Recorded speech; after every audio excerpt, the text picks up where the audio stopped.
So welcome, welcome everybody.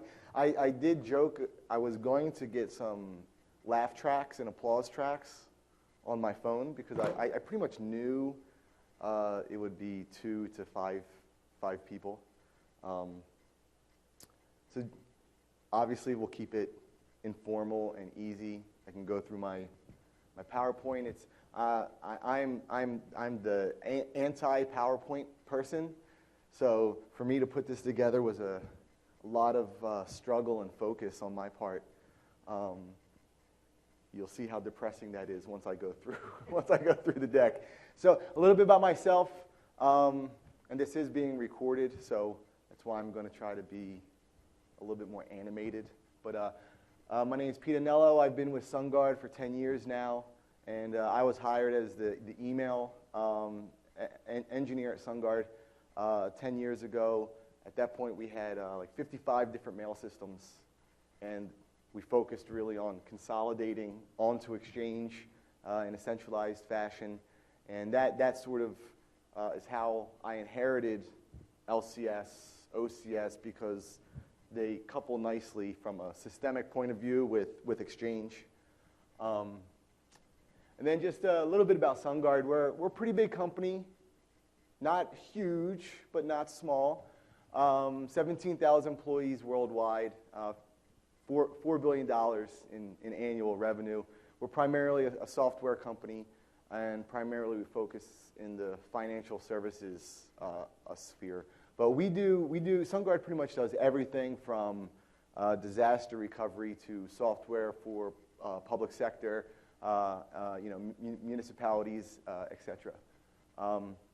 And for a while, a large portion of SunGard was we had a business that focused on higher education software as well. So very technologically advanced user base at SunGard. Most people are, I would say, power users. When I came to SunGard, we didn't have any sort of IAM platform. It was essentially anarchy. You could do whatever you want. Even within my own team, there were 5 of us. There were 3 different IAM solutions, so we all had trillions, so we could IAM with whomever on whatever platform that they had. But it made collaboration next to impossible from a global perspective. And at that point, we also didn't have any security policies that dictated you can or cannot use X, Y, and Z application. So really, it was up to the end user. With a minor exception, we do have some traders, and they were using AOL, and they had an application to archive their messages. But other than that, it was essentially anything goes. 2006, we had bought the LCS license with 500 CALs, and as an IT team, we just decided to do it. Sat in a room one day, put in the disk, did the install, set up the SQL server, and we were off running. It was IAM and presence only, really only IT people and the people we liked, right? So, if you were in with us, you got to use it, and everyone really liked it. And we did some pretty cool stuff with it, some automatic group information down to the LCS client. But other than that, it was just 500 people, IAM and presence. But we really enjoyed it. 2007 was really a pivotal year for SunGard historically when it comes to Lync. Welcome. Find a seat, any seat.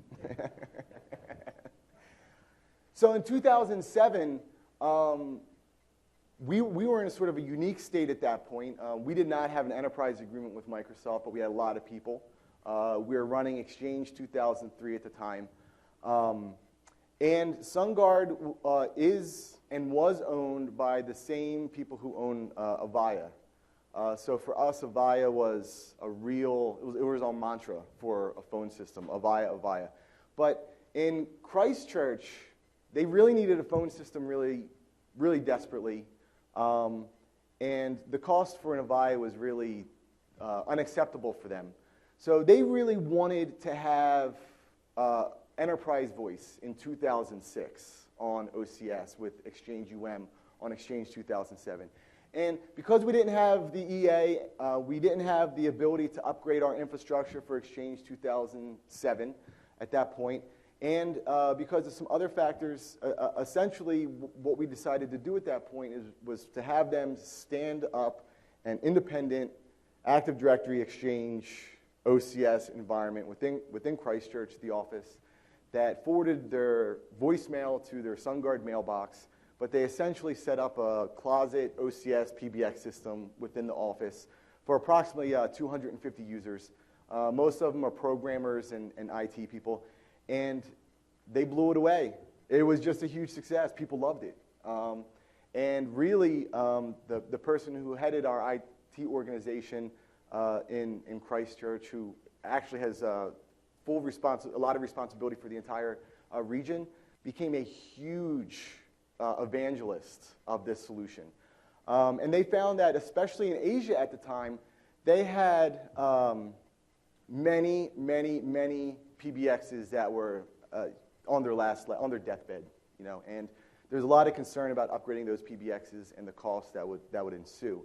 So with the success that happened in Christchurch, the surrounding Asia-Pacific region obviously took notice, and that's what they wanted. They were pretty convinced that that was the way to go for them.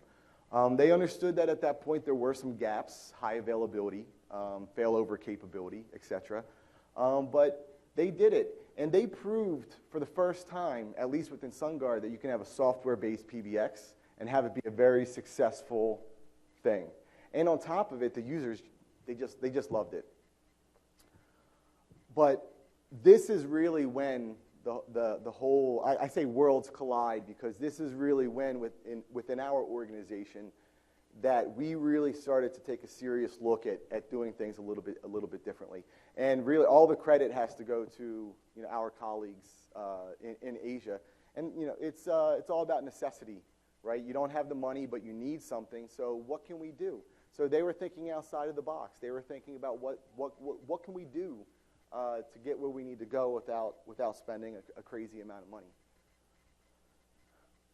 Then in 2008, we luckily signed an enterprise agreement with Microsoft.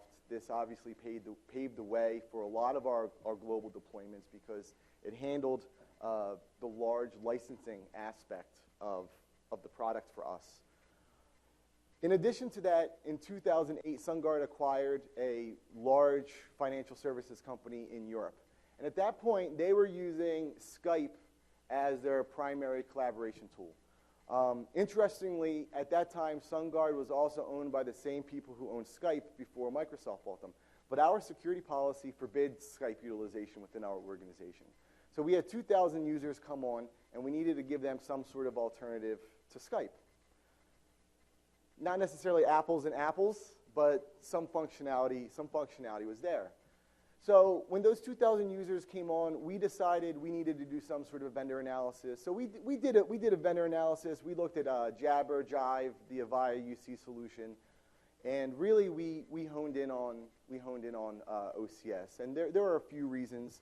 Obviously, the enterprise agreement helped grease the skids a little bit, but also we were a Microsoft shop. So it was sort of a natural thing for us to take on another Microsoft service, familiar with the tools, familiar with the interfaces, just familiar with, you know, Microsoft in general. So it was an easy thing for us. And then it did meet all of our core requirements, right? We needed Active Directory integration. We definitely wanted single sign-on. We didn't want users to have to do multiple usernames or passwords. Remote capabilities had to be scalable. And you know, most of those products can do that, but when we did our analysis, it definitely was obvious to us that the OCS solution was the way to go. So 2009, this is when the revolution begins for us, because at this point we have our EA, we did our vendor analysis, and we have this need for these 2,000 users. So at that point, we did a global deployment of OCS. We did it in 3 regions. We did it in the United States, we did it in Europe, and we did it in Asia. This was a pretty big deal for us because up until that point, we haven't put a lot of infrastructure, system infrastructure, in Asia. Even today for email, Asia goes back to Europe or they go back to the States depending on what network path is best for them. But they really demanded a localized infrastructure. They said, we have to have it. We see this as being our telephony solution, our primary collaboration solution. We can't have it hosted, halfway across the world. And, they made a valid point, and SunGard invested a lot of money, firewalls, switches, load balancers, all the necessary equipment to support OCS from an enterprise perspective. So that was a really big deal for us. And in hindsight, I was a little bit neutral about what we did. But now I think obviously it was the best decision to give them their localized resource, because over the next after 2009 for the next 18 months, the entire Asia region moved over to enterprise voice. It's around 3,000 users. OCS, we set up the PIC, public internet connectivity. We did the federation, and that has been also something that's been really great for us. And now with the Skype federation, it's been even better because we have heard back. Yes. No, we do not. It's out there, and there's so many Skype users, then it begs the question, why not just do open federation? Which, in my personal opinion, I think we should. We don't dictate who we can send SMTP traffic to. I don't think we should necessarily dictate who we send SIP traffic to either. And if you really, there's on LinkedIn, I wish I had the article, but on LinkedIn a few months ago, I read an article about someone talking about using, I'm getting off topic here, but we have a lot of time. Using federation as a business tool for salespeople. And that's something, I'll talk about a little bit later, but that's something we haven't really done within SunGard, but I see it as really something over the next year that I personally really want to push out to our user base. I forget the name of the tool, but there's also that Microsoft tool that will go into your Outlook, look at your contacts, and identify anyone in there that you can federate with Lync. So I have some security challenges there within our organization to make that happen. But that is the direction we're going because the collaboration capabilities through Lync they're just great, right? So no, we don't, but we want to. That's part of SunGard, yes. They actually do not, that specific segment of SunGard does not run Lync though. They're essentially our sister company, but in a lot of ways we operate very independently from one another. So even they're a different mail system, even though we share the same domain name. But no, yeah, we still do that. The availability services is what they're called if you go to SunGard's website. At this point, we were able to bring the standalone Christchurch OCS infrastructure and essentially shut it down and bring it into our proper worldwide global implementation. Moved everything to, instead of Christchurch, everything's based out of Singapore now. And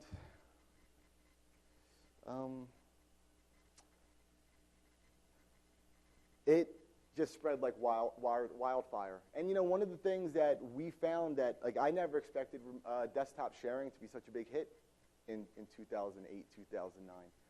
I thought, in my mind, I'm thinking IM and presence, audio and video is pretty cool. At that point, it was live meeting. We didn't even deploy it. It worked, but we never really sent it out to our users because it's just cumbersome to use. But our users they just loved it. The adoption was incredible. Then in 2011, we decided to upgrade to 2010. I'm a little bit dyslexic, so if I start transposing numbers from here to there, forgive me, just point it out. But this was a pretty big deal for us because especially since Asia had proven enterprise voice can be a very successful solution, they knew that there was a certain high availability aspect to OCS that was limited. So they really wanted Lync 2010 so they could have that, the SBAs within their offices to ensure that even if the core went down, they can still send and receive phone calls, etc. The Lync meeting, it was awesome, right? I mean, it might be when someone twists your arm for a long time and they let go, it just feels so good. So using live meeting and then going to Lync meeting, it's such a relief. But really, we love it. We use it a ton. The integration with Outlook just makes it super simple for users. And with some of the increased functionality and simplicity for 2013, we're super excited about that. The monitoring and reporting Lync 2010 was something initially that wasn't really on my radar, but once we set it up, I immediately said, aha, this is the proof that my system works, this is the proof that my system doesn't work, and this is also the proof that this system is worth something to our organization because I can actually back it up with some real solid information. Lync 2010 is really when our users started to go crazy, and we started to see some pretty interesting use cases for it.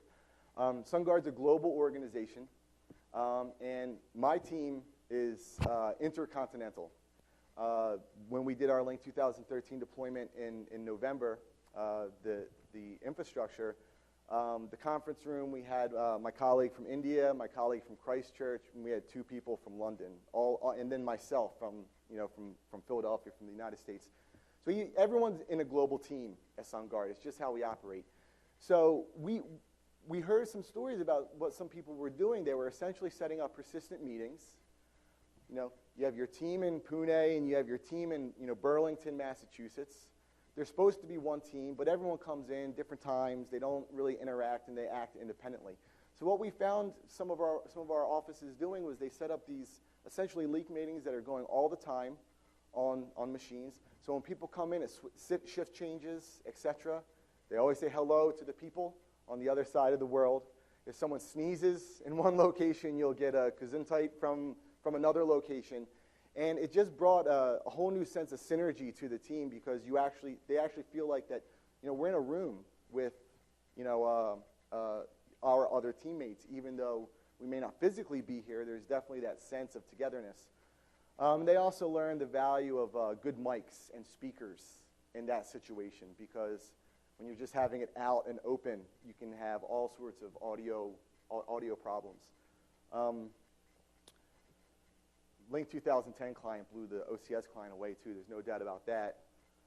And one of the things that we did to each version, like every good engineer should, you take the things that you learned from the previous version and you try to make it better in the next version. So OCS, it was kind of complicated. We had F5 load balancers. We had tons of VLANs. The networking was a nightmare. Troubleshooting data paths was next to impossible. So 2010, we really went a much simpler path with sort of our network infrastructure to be much more flat. We have our public and we have our enterprise LAN for our systems, and then we have our WAN for our customers, and then we have our internet. Very simple, right? So I know it's only going to be on one of 3 locations, the data.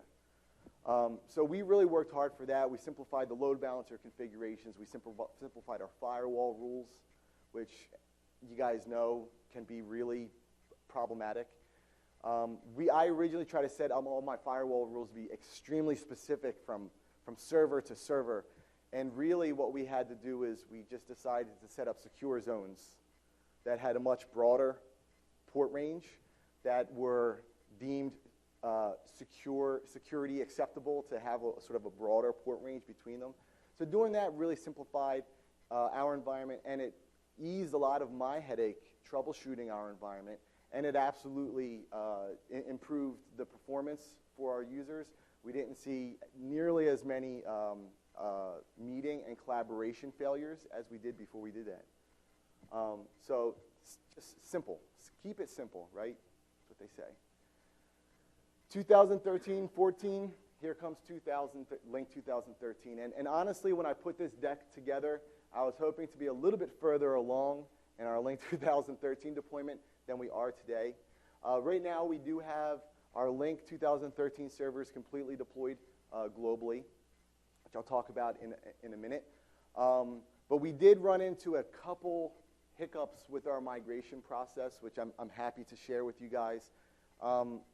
Fortunately, they weren't Lync specific. They were environmentals that were required in order to support Lync, but they really pushed us back in a lot and caused me a lot of grief and gray hair. But you know, with the pool pairing, the Lync 2013 mobile client, and our anticipated growth for enterprise voice, we really thought that, you know, we need to get ahead of the 2013 bus and just get on it as soon as possible. So, you know, that's what we did. You know, it quickly became our flagship application. So having the redundancy, data center failover, and all of that kind of stuff like we have for email, obviously was like a no-brainer for us. Like, we just got to do it. And we're looking, I'll mention this in a little bit, I think, but we're looking right now to deploy, if you guys use the F5 big IPs, we're looking to deploy the global traffic managers also, which will help us do some additional global redundancy with our Lync services. We're doing some pretty cool stuff with SharePoint as well, SharePoint 2013 with, not to go on a tangent, but data center replication for our SharePoint environment, and then have the solution be smart enough to understand what part of the world you're coming in from and send you to the closest SharePoint environment. And the global traffic manager is going to help out a lot there too. 2013, again, simplify, super simplify. that was my mantra. We got to keep it simple. Whatever we do, it has to be supportable. If I get hit by a bus tomorrow, I want whoever SunGard needs to hire to be able to come back in and understand exactly what I did and not say, what is going on here? What else? Lync 2013, great for us. We just did our first enterprise voice deployment in Europe, in our Luxembourg office. Europe is a pretty staunch supporter of Avaya, so there's another, you know, sort of crack in that foundation there.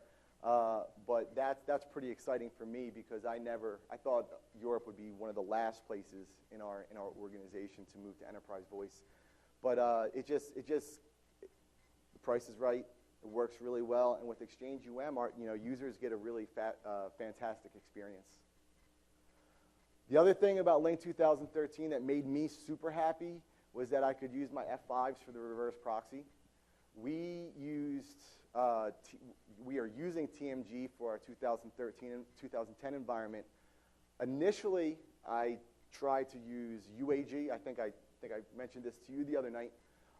We tried to use UAG, and there's actually documentation on how to set UAG up for Lync 2010. But what I didn't realize, and what it took 3 months of support case with Microsoft to come to the conclusion of, is that UAG is only supported for the simple URLs. So for dial-in, but for the web services URL, for your pool, for your address book, for group expansion, it is not supported on UAG. So 3 months troubleshooting, and then Microsoft comes back and says it's not supported, and I say, what? You know? But being able to use the F5 for the reverse proxy for us just really simplified our environment. And the reverse proxy configuration on the F5 is really, really quite nice. I'm very happy with it. So Lync 2013 within SunGard, we built it on Hyper-V. I am not a huge fan of virtualization. Some people may pelt me with rocks for saying that. Some people may cheer. I think virtualization can be incredible for a lot of things. Real-time audio, I'm not quite sure about. Talk to Microsoft, they made me feel better. My rule, though, within SunGard is, yeah, we can do it, but I don't want any clustering of the Hyper-V servers. I don't want any commingling of other applications. I want a dedicated hardware. I want dedicated NICs. I want dedicated memory. And fine, sure enough, we did it. And I think I might have it here, but I have the cost comparisons of the virtualization versus non-virtualization, and they're very persuading. So it's kind of hard to say no when you're going to save some real money. But what we did is we put 4 physical servers in each location. They're running Windows 2012 data center. I have a picture of the servers, but they have 25 drives in the front. They're the DL380s. They're pretty cool looking. we followed the best practices, for Microsoft virtualization. The other thing, and now this is a small one, the added archiving. It's only for 200 people, but we do have around 200 traders within our organization, and they're governed by compliance, regulatory restrictions. So we actually have a policy within our environment that if any of these users who are a member of a specific group get enabled for Lync, they immediately get disabled for Lync automatically, because we never had a mechanism in place to capture their IM. And I love Lync, so I want everyone to use it. And so I felt really bad for these guys for a long time, and they would come to me every 3-6 months, hey, what can we do, what can we do? And at that point, there wasn't a very good solution that we found that would allow us to integrate Lync archiving with the email archiving solution that they were already using, because we didn't want to have another solution. We wanted to make sure it went into the same location. The same discovery people can go in there and run the queries on email, IMs alike. So there wasn't really anything there that didn't cost a whole lot of money. So it was cost prohibitive for us. So finally, the vendor that we're using for email archiving has a little bit more experience with Lync, and we've been able to work with them to come up. It's a custom automated PowerShell process that does the export and the upload and does all sorts of checks and balances to ensure that it happens, etc. But this is a big deal for me. It was just a personal win. That's why I put it up there, because sometimes it's the small things that make you happy.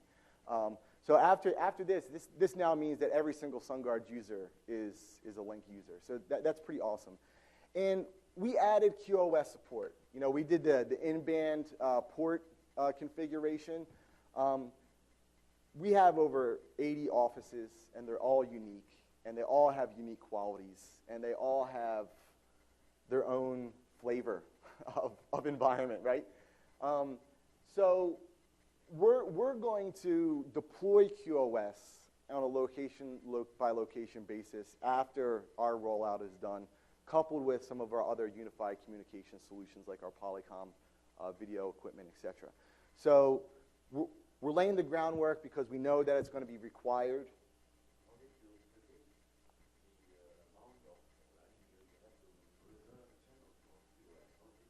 I didn't do any. I just did the in-band provisioning. So this is basically setting up all the Lync services to have their own. So essentially, I did the QoS deployment like 60%, right? So we haven't done anything like that yet. We will do that on a location-by-location basis because there's going to have to be a lot of analysis done. As soon as a call fails, thank you. As soon as a call fails and you have QoS enabled, no one's going to accept your explanation that the call failed because you reached some sort of limit. So there's going to be it is a Herculean task ahead of us to deploy QoS within our organization. We recognize it. But we just set up the ports now. So from the system perspective, Lync is ready for all of the additional configuration to happen. That make sense? It's a great question. Thank you. It is, yeah. It scares me a little bit. I'm a little intimidated by it. And this is actually one area. At SunGard, we like to do things ourselves. We don't have consulting money. We don't bring in consultants to help us design or deploy. But that is one area that I have requested that we get some professional assistance with, because there's very little margin for error there. Yeah. This is a picture of one of the servers we're using. I just put it in there because I'm easily impressed, obviously.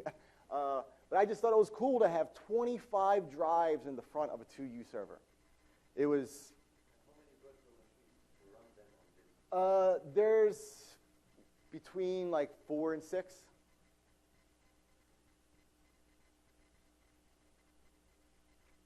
So if we have 4, if we have 4 per data center, we'll do the striped array sort of So each one of them will have a front end.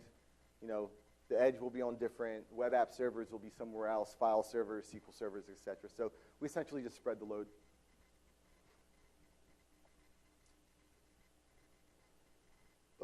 Deployment, where the rubber hits the road, right?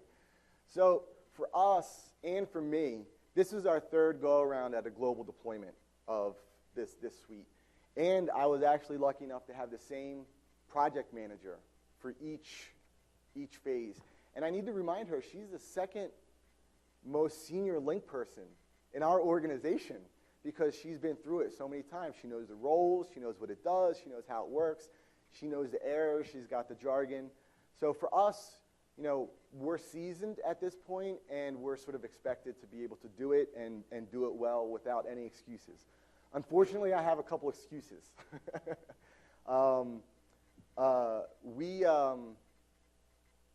Like I said, we're running the F5 load balancers. We were running an old version. We really needed to upgrade our load balancers to the newer version. And that upgrade process was very challenging for us. In each region, we had unique issues with our upgrade process. And some of them, we had some really strange behavior from our load balancers. F5 identified some of it as a bug. Some of it, they just, I don't know, but we can help you configure it to work. It worked previously, but it doesn't work now.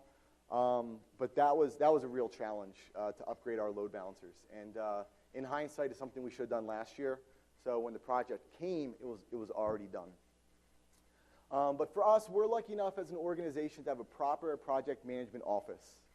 So that means we have a scope, we have an executive summary, we have sponsorship, there are regular reports, there are communications, there's identified project teams, resources, everything is sort of handled.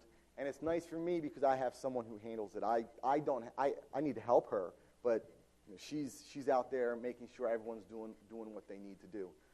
So that really helps a very smooth process from a project perspective. I believe every engineer should take project management courses just because it helps put some logic behind your activity. Just understanding what a critical path item is it's huge, right? So we're really lucky in that sense.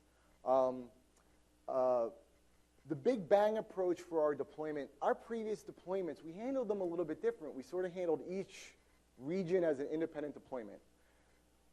Lync 2010, we did the three pools and 3 regions, and we sort of tested each region sort of individually, and then we did the mesh testing to make sure it all worked. This time around, we're doing it a little bit differently, especially because we have things like pool pairing, and there's a lot more dependency on the other pools than in previous versions. We just decided we're going to do a single global pilot and a single global test, and then we're going to do a single global deployment.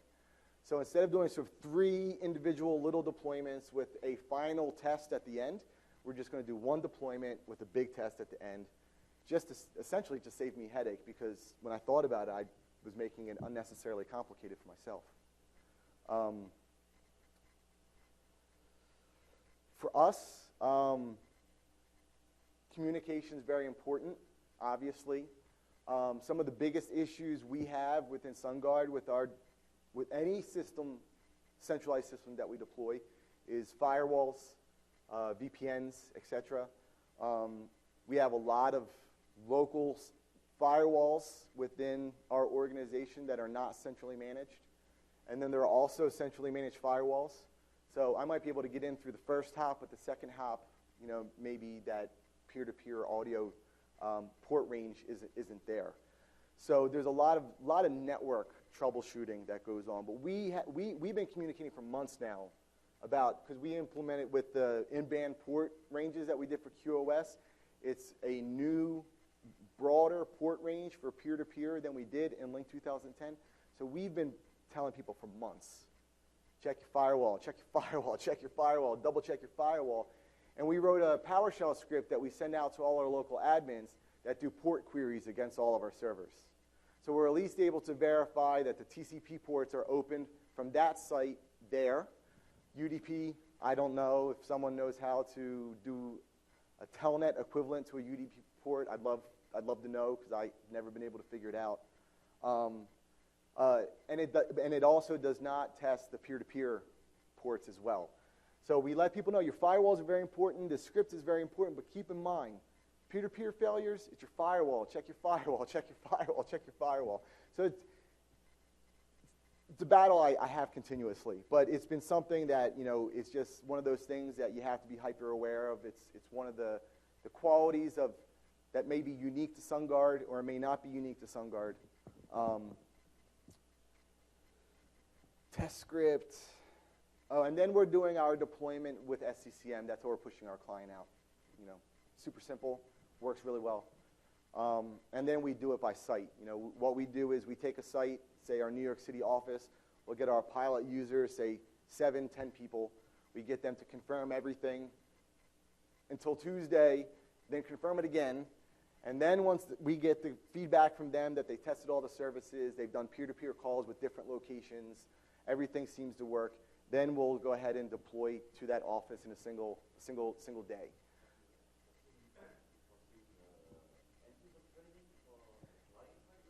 Absolutely, and this is really, it's the SharePoint. For Lync 2010, we have a QA group within our organization, and I was luckily able to leverage them to help develop a custom SharePoint site specifically for Lync within our environment. So we already have a SharePoint site for all of our users. That's an IT site. It's called Connect IT. And that's where users can get all sorts of information. That's where they can get updates about outages. They can unlock their account there, for instance, if their account gets locked out. They can do a lot of stuff there. So right on that page, Lync is prominent. And we have a great deal of really high-quality Lync training material. Some of it is plagiarized by Microsoft and rebranded with SunGard. Some of it is SunGard specific. But there's a lot of good information there. And we also leverage Chatter. You guys familiar with Chatter? It's like, what did Microsoft just buy? That social? Yammer. It's just like Yammer. Chatter would shoot me if they heard me say that, but that's essentially what it's like. So that is also a great way that we found to educate and inform our users. I actually put it on my performance, my goals for the year is to maintain a very high Chatter participant rating, and I only get that from communicating about Lync. I only send out 2-3 Lync communications a year, and I get 500 likes, 200 comments. I always have the one guy who has to complain about something, but it's all there. So the SharePoint site has really been key for us for educating our users. It's a really good site, and that team they've done an awesome job, and they've been running the Lync 2013 client for a few months now. So they've been working hard, updating all of the documentation, and there are a lot of changes, as you well know, with the Lync 2013 client. And they're also helping me craft something for how to federate, how to add a Skype user.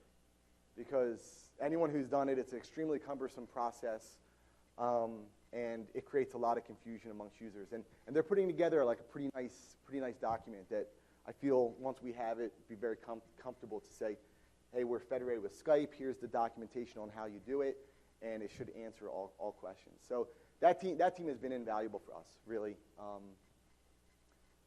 But on top of it, like I said earlier, SunGard is a highly technical company, so our users are pretty savvy already. So I'll show you some stats for SunGard in a couple minutes, but these are statistics that came up with not much pushing from us. It's just a natural way for our users to operate these days. This is just a high-level video of what one of our data centers look like. So although you see the F5 pairs everywhere, it's actually one set of F5 devices that are in an active-passive high availability configuration. So you can see, we're doing the F5 for the reverse proxy.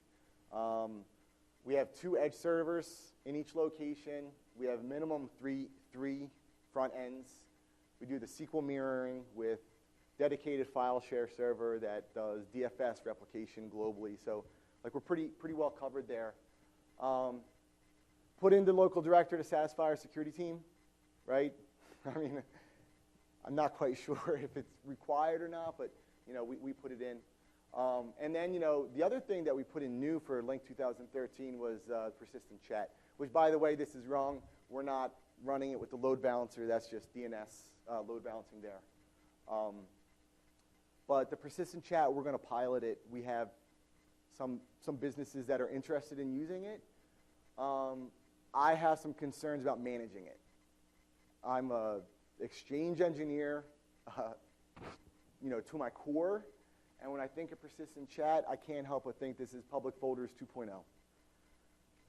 I hope I'm wrong. I went to the persistent chat session. They did alleviate some of my fears there, but that's why we only have one here, because this is a front-end server license. So we do one. We're going to do our pilot. It's load balanced. If we decide to put it into production, then we can obviously add another one. And we only did persistent chat in one location. So this persistent chat server will service all of our pools worldwide, unless obviously if there are performance issues, we're not going to ignore that. That's about it. And you see, this will be our North America. Then we have Singapore and London, our single SunGard office. And then, we do all the federation, which I'm pretty excited about Gmail federation, honestly. We have a ton of remote users, by the way. SunGard more and more is becoming a remote workforce.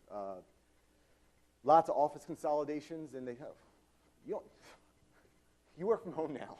You don't get a desk anymore, So that's going on, and then even for like my organization, we're IT. We work remotely a lot, just because we can, and it increases your quality of life, quite honestly. And if you're like me, you start working at 6:30 instead of 8:30 when you show up in the office. Your commute time is dedicated to work, and sometimes you forget I forget to eat lunch. It'll be 2 o'clock, and I realize I haven't gotten up in 6 hours. So yeah, so these are actually single pair of big IPs. Yeah, we're not load balancing the director because obviously if something's wrong with the director, we just go in and change the topology and move on.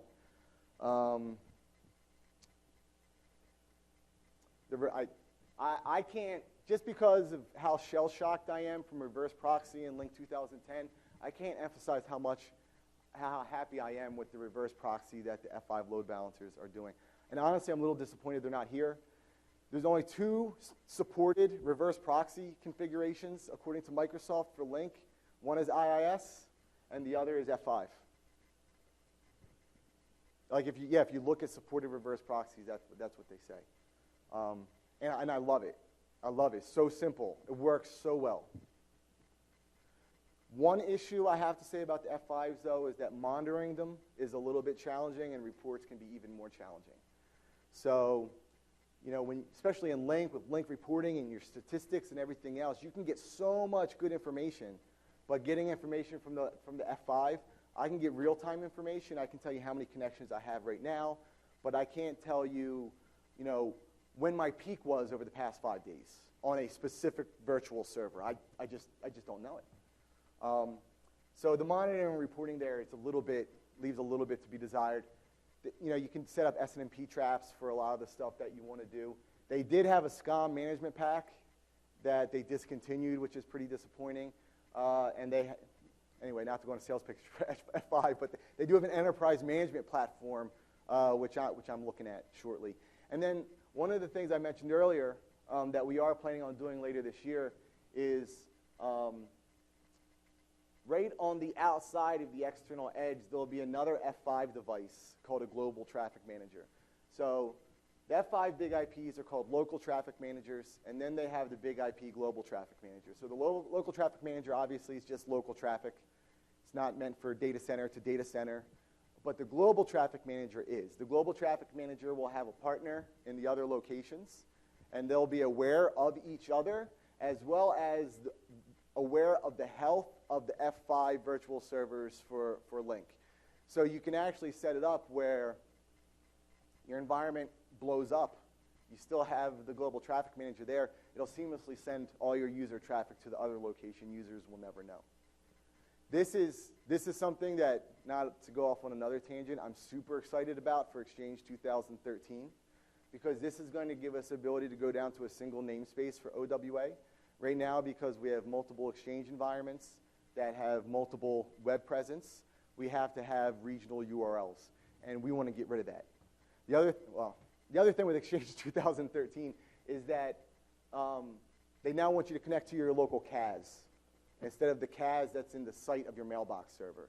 So the global traffic managers will help us ensure that wherever I am in the world, when I plug in, it sends me to my regional CAS environment, and then that will proxy me back. So those solutions can do a lot of stuff, and they really amplify the capabilities of the Microsoft products to like a sort of like another level. Pool pairing is great, but being able to fail your web URLs over, you know, with a snap of a finger is pretty awesome.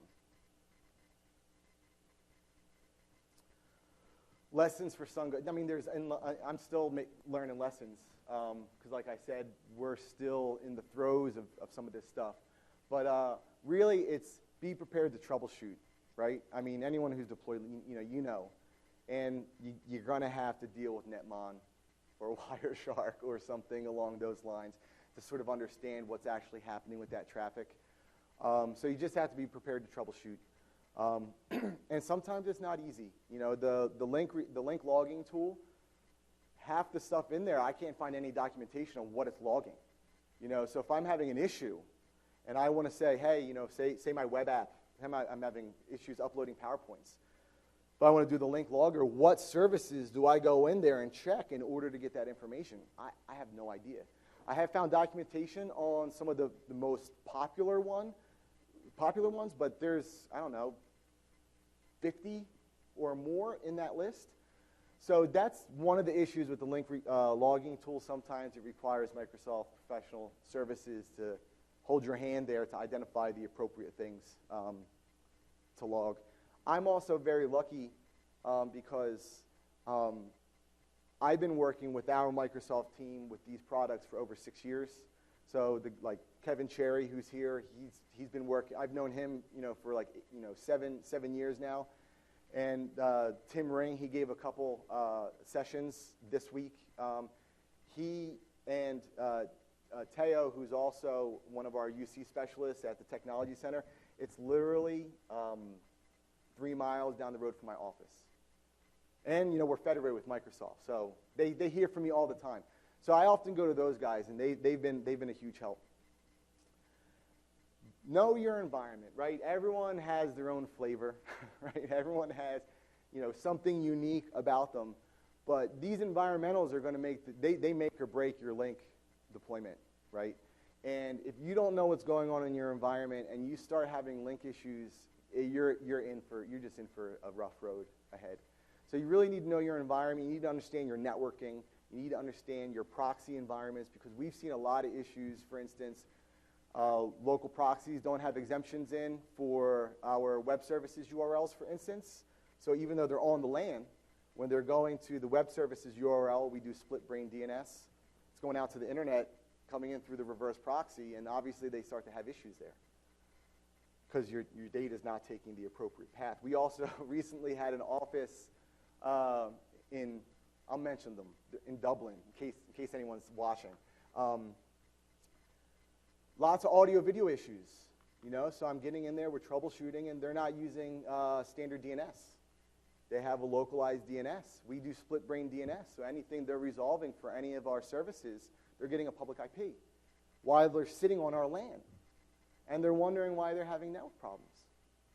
You know, and this goes back into, you know, my spiel of DC should be DNS servers for your Windows clients. I have that debate quite frequently within my organization. But you just have to know what's out there. That way you can sort of meet those things on head first and be prepared for them. For us, also knowing your environment, we knew we had to upgrade our F5 load balancers for Lync. We knew we had to do it. I've been talking about it for 18 months. We need to go to the next level. We didn't upgrade them.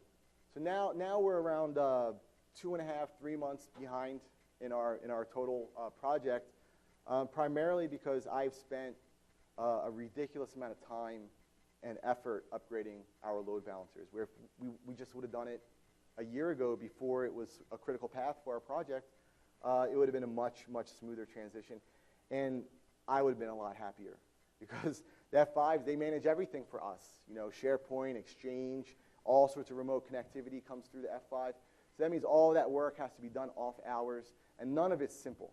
So I found myself working many, many Sunday mornings, for instance, because that's one of the only times in the world where we actually don't have someone in the office. You know, I'll get up, I'll work 6 a.m. Sunday morning, and the F5 upgrade just goes completely belly up. 6 hours later, I'm fried, frazzled, and I have to go back to my original configuration. And that was pretty much my life for the past 3 months. It's done now, thank God.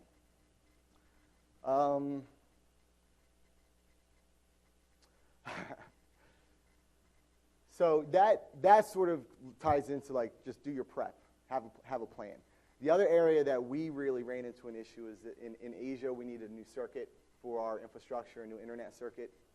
And that was supposed to be done many, many months ago. And we finally, just last week, got a commitment from the vendor for March 7th. So I've had to come up with a workaround because at this point, we just can't wait for you anymore. But it created a problem for us. If we just would have identified that early and took care of it early, our Lync deployment would be close to be done right now. The other thing as far as prep goes, and this goes back to what I was saying earlier about project managers. If you have a project management office, if you're lucky enough to have real project managers, they help you actually predict dates, identify lengths of time things are going to take, the types of resources you're going to need to get your product, your solution done, and they help you just really come up with a very efficient plan of attack. And anyone ever asks you a question, how's the Lync project? You just point them to the SharePoint URL of your project server and say, go take a look.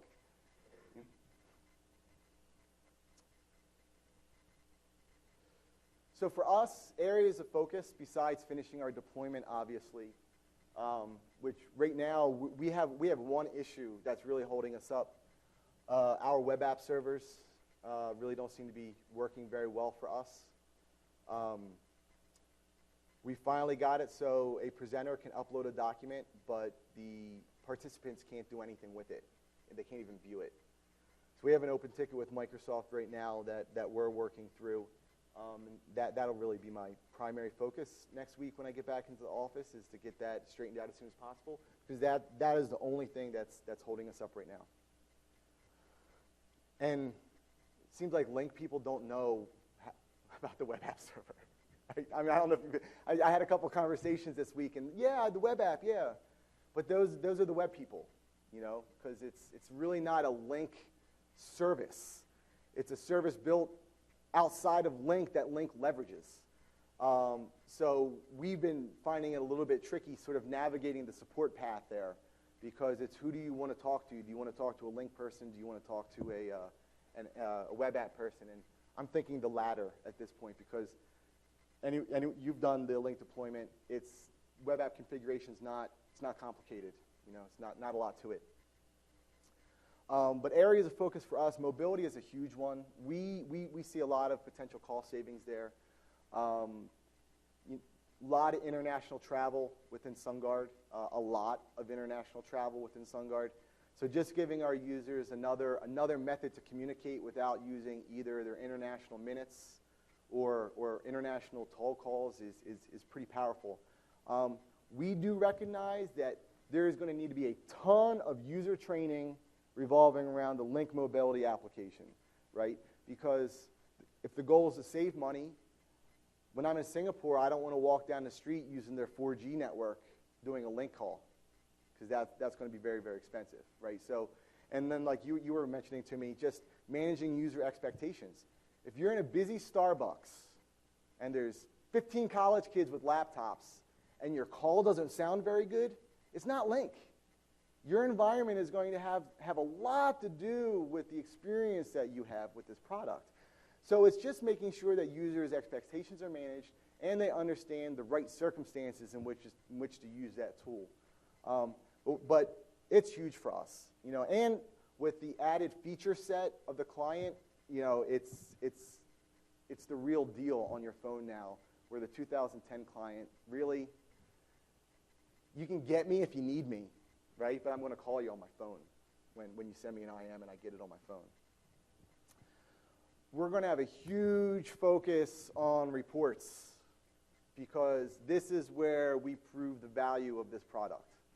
This is where we show that unified communications is a smart investment for our organization. And this is where we show that people love it because the adoption rate is so ridiculous. And we're working with some vendors right now to sort of do a centralized console for all of our unified communications platforms. They'll pull the Lync databases, they'll pull the Polycom information, they'll pull everything, bring it in one place, and give us very detailed information on our utilization for the systems, but it also will give us very interesting information of location-to-location utilization, which we really don't have right now, right? So if I want to know, you know, how many calls are from our Philadelphia office to our London office that go through Lync for, you know, the past 7 days, I'll be able to get that information. And you can do the math. You can turn that into real call savings. Like, it's real. Unlike, I remember when I did the Exchange 2010 upgrade, within SunGard, I had to give some justifications, and I was reading some of the Microsoft justifications, and they were talking about you can save money with increased efficiency. It's not real money. I need to show real money, right? This is $10,000 that we saved last month because of this solution. So that is a big deal for us. The other thing about the reports that we absolutely love is the errors. You know, we love to be able to go in there and see what kind of errors we're having in the environment, where they're trending, what kind of errors they are. And they've really helped us identify issues within our environment. I think it is on the next slide, but after we upgraded one of the issues we had with our F5 load balancers, after we upgraded it, and I'm a firm believer of doing things by the documented book. You know, I don't deviate at all unless I absolutely must. So our F5 configuration, it's to the T, right? It is just solid. We start seeing a ton of their diagnostic ID 25006 callee's primary pool failed to respond in a timely manner. It's all about inner Lync routing. I don't know anything about it, right? How the pools talk to each other and decide stuff, it's a little bit above my mental capacity, right? So I just see this error and I'm thinking, what the heck is going on? It's only happening against the location that I just upgraded the load balancer, right? I see the error, but I'm not sure if users are experiencing issues or not. I haven't heard any complaints. But I'm seeing, you know, we're going from having 2 to 3 of these errors a week to having many thousands a day, right? So I'm reaching out to our Asia support team. I say, hey, guys, I need to know any sort of issues you guys are seeing with Lync. I'm seeing a ton of these errors. And sure enough, they come back. They're having a lot of presence issues. You know, so what the end user would see, their entire contact list would disappear, and their status would be unknown. Audio works, video works, all the systems work, but it's just the IM and presence, right? It's not peer-to-peer. It's only SIP. Like, what the hell is, excuse me, sorry. What's going on, right? I said this would be a successful session if I didn't curse. I blew it. You know, so what's going on? And I review the documentation, documentation's solid. I go to F5, I open up a support. You're one of the only people that follows our document. Well done. But we don't know why it doesn't work. So let's reconfigure the virtual server for SIP. So that's what we did. We reconfigured it. We basically dumbed it down a little bit, set it to be essentially a SIP pass-through virtual server, Speed was the name of the game in that situation, and sure enough, as soon as we made that change, our issue goes away. But now we have a non-standard configuration for our SIP virtual server within our Lync infrastructure. But that's an example of where these alerts can really, really help you out, get you in front of it.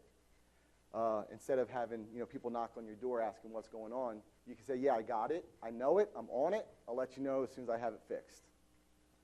So reports, huge.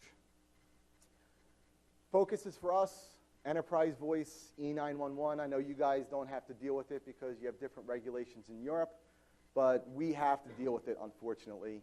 I say unfortunately because I think it's going to be a pain, but it'll be nice when it's done.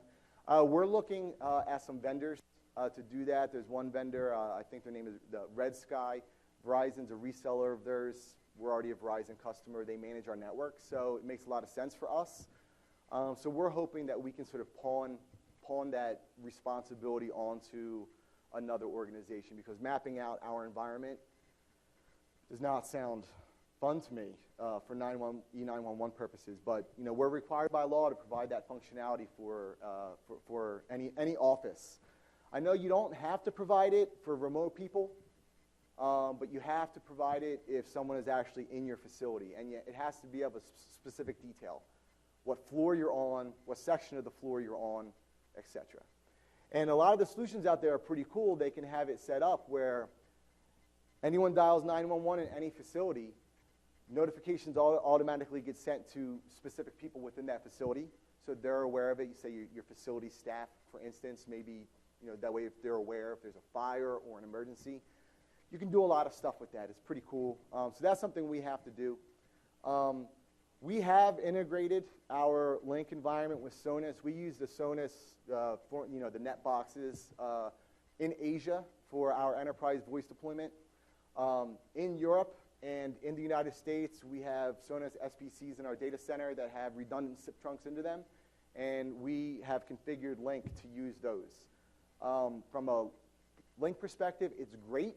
I have one gateway. I send all my traffic to it, and it really manages a lot of the intelligence about the routing and how things are to happen. This coming year, we're looking to deploy the Sonos PSX, which is essentially, forgive me, this is not my area of expertise, but it's essentially a carrier class SIP switch that is one hop inside your SBC. And we're going to be deploying those in each region, and that's what we're going to be pointing Lync into. The PSX should give us the ability to integrate our existing phone systems that aren't necessarily going away anytime soon. We have a pretty large Avaya infrastructure. We have pretty large Cisco footprint. They're not going away. But we want to enterprise voice enable those users. We want them to have Lync as their soft phone, and we want them to have Exchange UM. So within SunGard, we spent a lot of time talking about unified communications, the path we're taking to unified communications, and there is a consistent gap for us.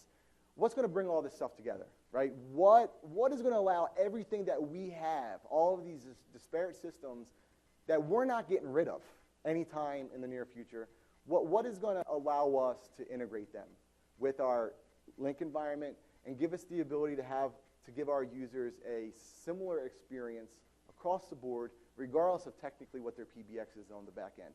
So we see the PSX as a real key. I actually termed the phrase unificator. It's in the Urban Dictionary.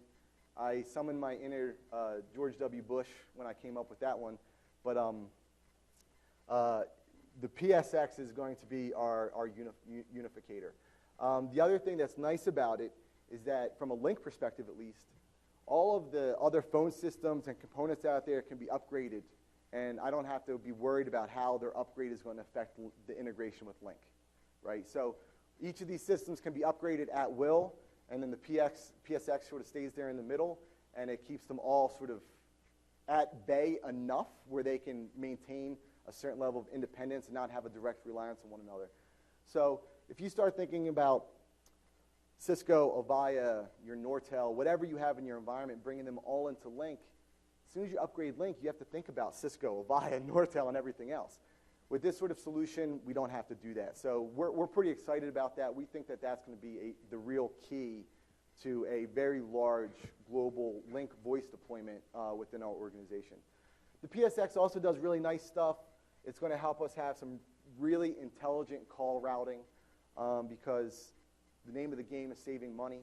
So keeping those calls on your network as opposed to off your network, again, just like with the mobility, it translates into real dollars, and it makes people like me look good, right? Really. I'm a cockroach kid from Philadelphia, punk rock kid, and I get to say, look how much money I saved a Fortune 500 company. It's pretty cool.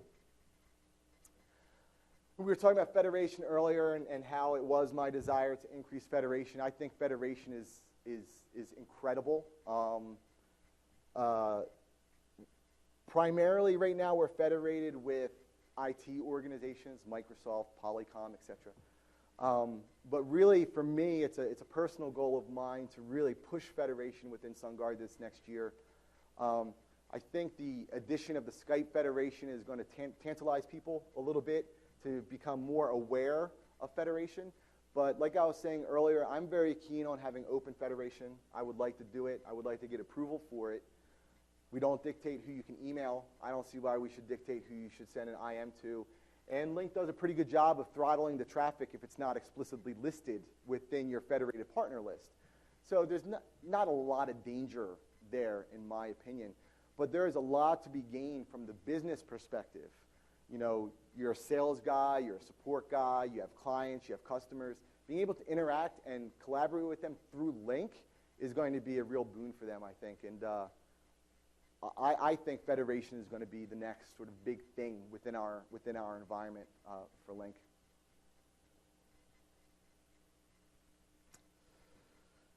Just some examples of some of the errors that we see. This is the diagnostic ID 25006 that I mentioned earlier that we started seeing after we upgraded our Lync pool, our F5s. And then these diagnostic ID 22 and 23s we see pretty regularly. Not a lot, but we do see pretty regularly. 22 is when two endpoints are internal, they can't talk. 9 times out of 10 it's firewall networking related. 23 is when one is internal and one is external. And that one has been a little bit more challenging to troubleshoot for us because it's a very small failure rate, and when we test it works.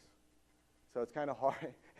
It's kind of hard to troubleshoot it when you can't recreate the issue on the fly. You just sort of get random reports, and then you go to the report console, and sure enough, yeah, there it is. Can you repeat it? No, it works now. All right, next time it doesn't work, let me know. Lync 2013 usage for SunGard is pretty good. Over 5 million conferencing minutes last year within SunGard. Over 3.5 million peer-to-peer minutes. And then 350,000 PSTN minutes. That number will grow. That's primarily Asia. That's over 9 million minutes on Lync last year. I think that's pretty good. And then an interesting thing we did notice is that when we do our trending, the utilization from January 2013 compared to December 2013, it had increased almost 50%. So there's definitely a natural progression of usage there. You see it growing.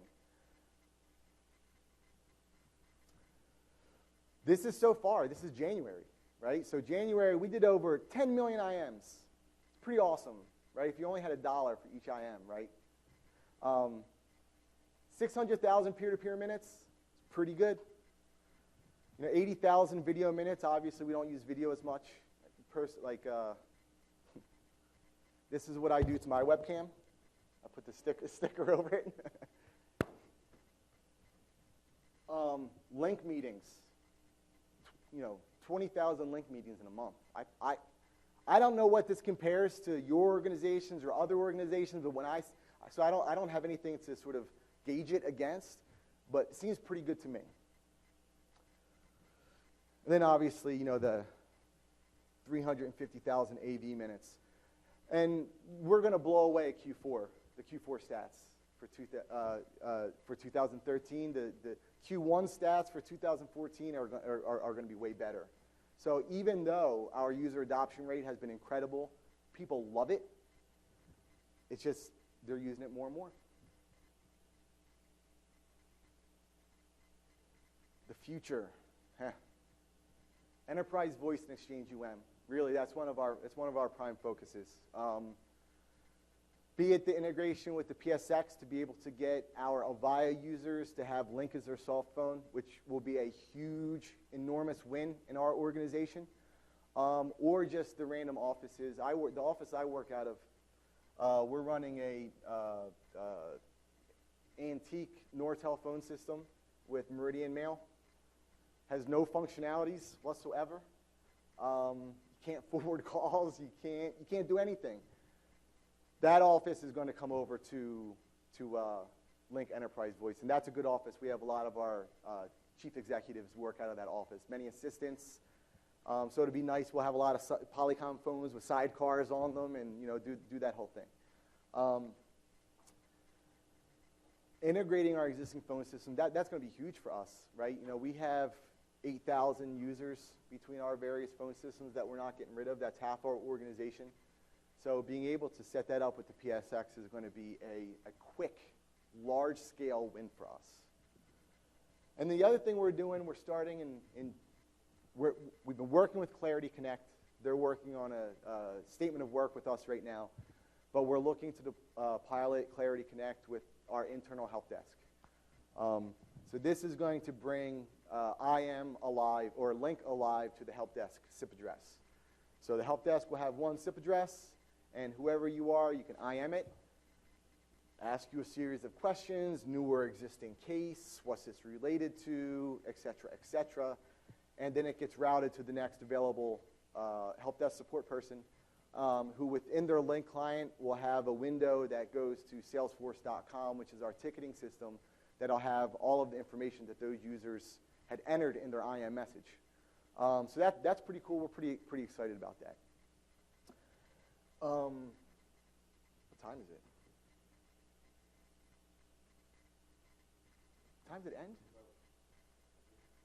So this is actually my last slide, so it's a good time.